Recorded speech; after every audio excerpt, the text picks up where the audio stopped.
All right, let's talk about a real medical head scratcher. You've got this powerful antipsychotic drug, Seroquel, and its main job is to treat really serious conditions like schizophrenia and bipolar disorder. So what's the big puzzle here? Well, it's somehow become one of the most popular and, yeah, controversial prescriptions for something totally different. Just getting to sleep. And when I say popular, I am not kidding.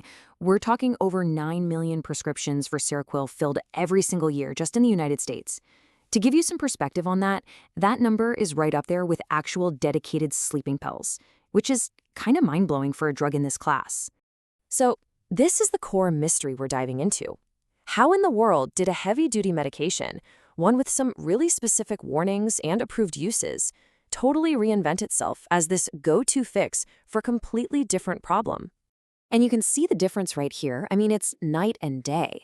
The FDA gave it the green light for schizophrenia, bipolar disorder, and to help out with major depression. But what's happening out in the real world? Doctors are prescribing it off-label all the time for insomnia, for anxiety, and for that awful feeling of racing thoughts that just won't let you sleep. So what's the deal? How did this happen? Well, it turns out this drug has a kind of secret identity, a hidden superpower that only shows up at really, really low doses. So let's get into the science of how Seroquel basically became an accidental sleep aid. And this really is the million-dollar question, isn't it? It just feels wrong.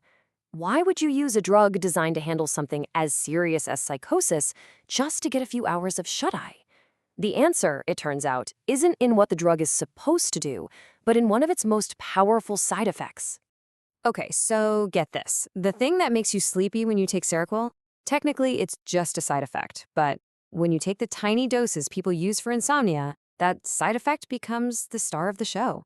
I mean, a huge number of patients, something like 57%, report feeling drowsy on it, and that's exactly why it's so good at, well, knocking you out. To make this super clear, let's try an analogy. I want you to picture your brain as a big, busy office building. At the end of the day, all the lights are supposed to go off, everyone goes home, but for people with insomnia, the night shift just never clocks out. So, who's running this office building? You've got your key staff, which are neurotransmitters. Think of dopamine as the motivation manager, getting projects done. Serotonin is the mood supervisor, making sure the office vibe is good. But the most important one for our story is histamine. Let's call histamine the stay-awake security guard who patrols the halls all night, keeping all the lights on and making sure no one falls asleep. Now, here's the magic trick. When you take a tiny dose of Seroquel, it pretty much ignores the managers up in the corner offices, dopamine and serotonin.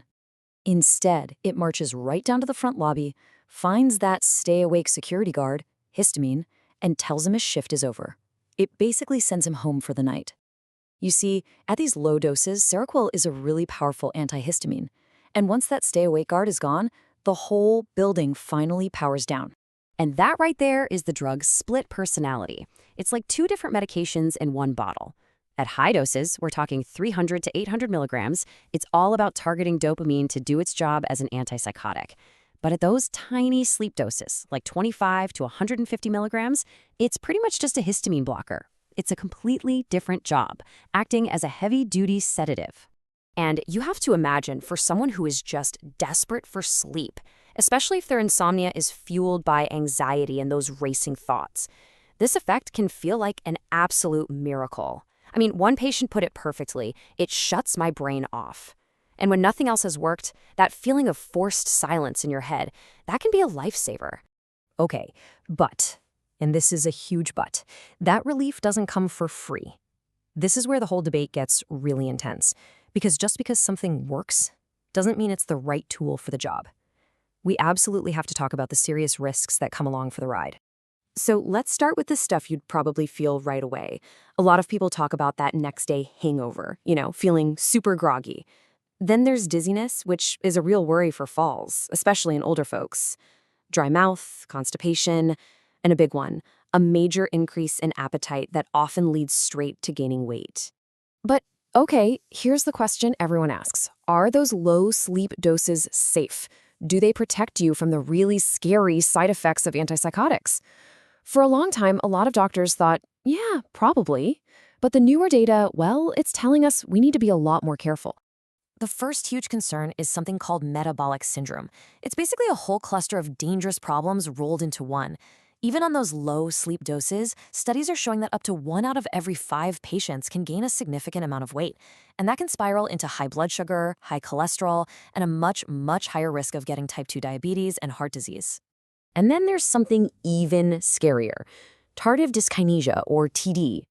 This is a movement disorder. We're talking about uncontrollable, involuntary twitches in your face, your tongue, your body. And here's the absolute worst part. It can be permanent. It might never go away.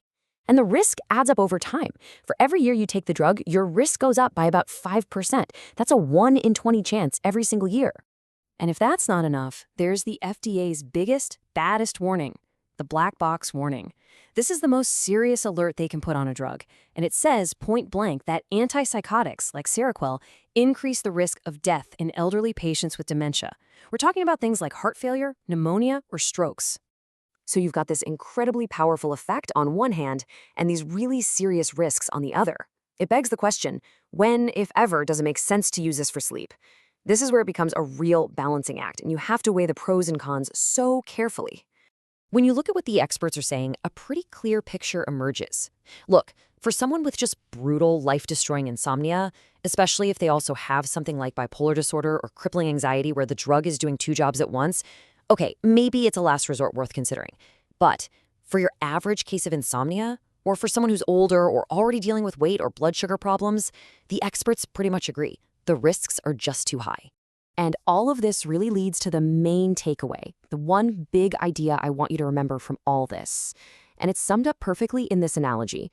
Using a drug this powerful for a simple case of insomnia, it's like using a fire truck to light a candle. I mean, think about it. Will it work? Oh yeah, for sure you'll get that candle lit. But you're bringing a ridiculous amount of power and a huge potential for collateral damage to a problem that just doesn't need it. So, okay.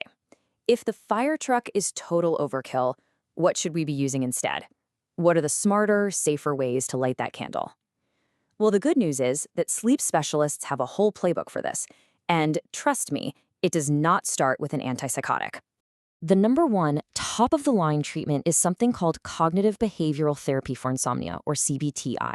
It's basically a way to retrain your brain and your habits to promote natural sleep. After that, you work on all the basics, sleep hygiene. And only then, if a medication is still needed, do they turn to much, much safer options first, things like trazodone or a low dose of doxapen. And that really leaves us with one final big question you should ask yourself. When it comes to your treatment for any problem, really, is it powerful or is it just overkill? Because knowing the difference and talking about it with your doctor is everything.